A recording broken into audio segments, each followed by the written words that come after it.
Hello students, welcome back in this class where we were studying about the lesson 6. The chapter was Tenali Rama and his dream kingdom, and I told you that I will explain the rest part in the second part of the video. So let's start. Yes, so first of all, before starting this part, let me recall you the last end where the last note where we have ended the last part of the video is that after so many discussions with the courtiers, among the courtiers and with the king, the chief minister of the court decided to go to the only person, that is Tenali Rama, and let him do the rest part, how to build the how to think and how to build the palace floating in the air. So a few days later, what happened? Let's see. A man tottered into the king's court crying for justice. एक दिन एक आदमी एक गरीब सी वेश में राजा के दरबार में आता है, घुसा चला आता है एंड जस्टिस की उम्मीद में वो रोता हुआ चला आता है क्योंकि उसे न्याय चाहिए। किससे? राजा से। To which the king asked that, my dear fellow, what is the matter? क्या बात है? बताओ। Who has been unjust with you? Tell me without fear, and I shall see that justice is done. मुझे बताओ कि कौन किसने तुम्हारे साथ नाइंसाफ़ी की है। तुम बिल्कुल डरो मत, बी फियरलेस, एंड मुझे बताओ और मैं तुम्हें न्याय दिलाऊंगा। I have been robbed your majesty. महाराज, मुझे लूट लिया गया है, मुझे लूट लिया है किसी ने। Who has robbed you? किसने लूट लिया है तुम्हें? Name him and I will have him severely punished. बस तुम मुझे नाम बताओ और मैं उसे भारी मात्रा में पनिशमेंट दूंगा। Your majesty, I will tell you, but you must first promise me that you will not punish me. महाराज, मैं आपको बताने को तो तैयार हूँ, मैं आपको बता दूंगा, मगर आप पहले प्रॉमिस कीजिए कि आप मुझे पनिश नहीं करेंगे। Because I have nothing left, क्योंकि मेरे पास तो अब कुछ देने के लिए बचा ही नहीं है, मेरा सब कुछ तो लूट लिया गया है। तो आप वादा करिए कि आप मुझे पनिश नहीं करेंगे, तो ही मैं आपको बता सकता हूँ। The king was astonished, but he remembered his promise and sat back to listen to what the man had to say. अच्छा, किंग इस बात से काफ़ी ज़्यादा एस्टॉनिश हुआ, हैरान हुआ, मगर उसने अपने प्रॉमिस को याद रखा जो उसने उससे प्रॉमिस किया था, ठीक है, और चुपचाप बैठ गया ये सुनने के लिए कि वो आदमी क्या कहना चाहता था राजा से। Your majesty, last night I had a dream. उसके बाद उसने बोलना स्टार्ट किया कि महाराज, कल रात को मैंने एक सपना देखा। I dreamt that you had come with your entourage of ministers and commanders.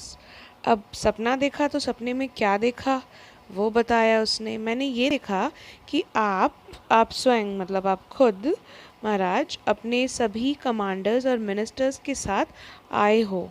कहाँ पे? मेरे पास आए। And robbed my entire life's savings, 5,000 gold coins. और मेरी जो पूरी जीवन भर की जमा पूंजी थी उसको लूट लिया आप लोगों ने सबने मिलकर। और मेरी कितनी पूंजी थी?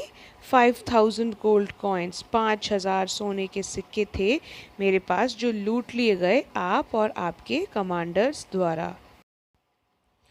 How foolish you are! How can you believe that your dream can be real?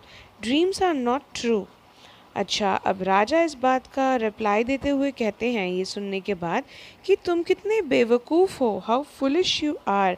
तुमने ऐसे सोच भी कैसे लिया कि सपने भी कभी सच होते हैं? सपने तो टोटली झूठ होते हैं ना, सपने कभी ट्रू नहीं होते। तो तुमने अपने सपने पे विश्वास कैसे कर लिया? How can you believe this? और वो भी मैं तो राजा हूँ, मुझे किस चीज़ की कमी? और सपना देखा भी तो तुमने कैसा सपना देखा कि राजा आके लूट-पाट कर रहा है। सो ये तो बिल्कुल ही इम्पॉसिबल है। तो सपना तो कभी ऐसा सच हो ही नहीं सकता।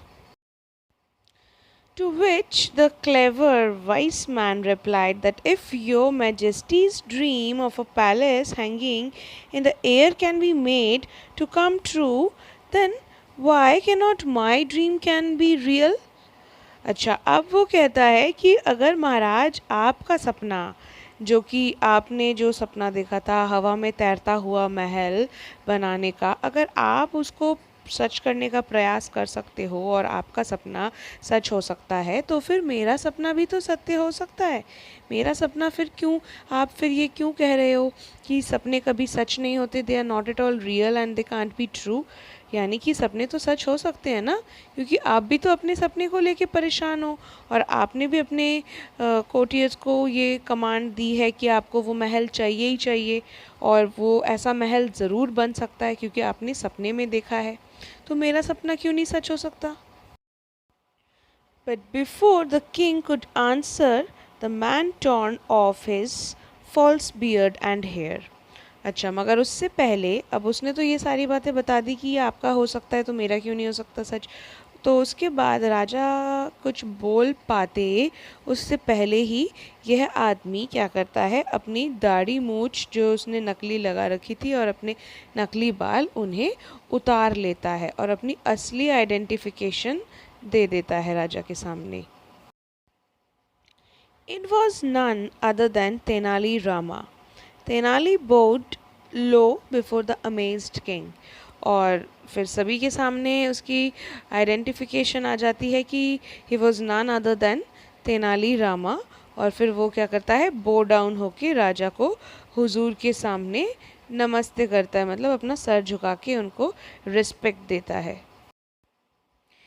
Your Majesty, I apologize for tricking you, but this was the only way of convincing you. फिर वो राजा से माफ़ी भी मांगता है, कहता है महाराज मैं क्षमा चाहता हूँ कि मैंने आपको इस तरीके से ट्रिक किया, मगर मेरे पास कोई और तरीका नहीं था आपको कन्विंस करने का, बस यही केवल मात्र उपाय था आपके सभी कोर्टियर्स के पास और मेरे पास आपको कन्विंस करने का, इसलिए मुझे ये मजबूरन करना पड़ा।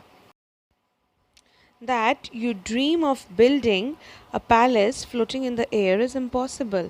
कि आपने जो सपना देखा है महल बनाने का जो कि हवा में तैर रहा है, वो बिल्कुल असत्य है, इम्पॉसिबल है। ठीक है, वो जस्ट एक मैजिकल, एक फैंटेसी देखी है आपने जो आप सच करने पे तुले हुए हो, बट वो सच नहीं हो सकता। Then the king burst into laughter. फिर राजा हंसी में लोटपोट हो गए। So students, this was the last part of the chapter, and here I have finished explanation of the chapter. Okay, so hope you felt the story very interesting as well as understood how clever Tenali Rama was, and you can read more stories about Tenali Rama. More such stories are available, so do read them and revise the worksheet well, learn it properly, do the question answers in your notebook, and wait for the next video. So keep learning. I will be back with a new chapter. Till then, take care all of you, and thank you so much for watching.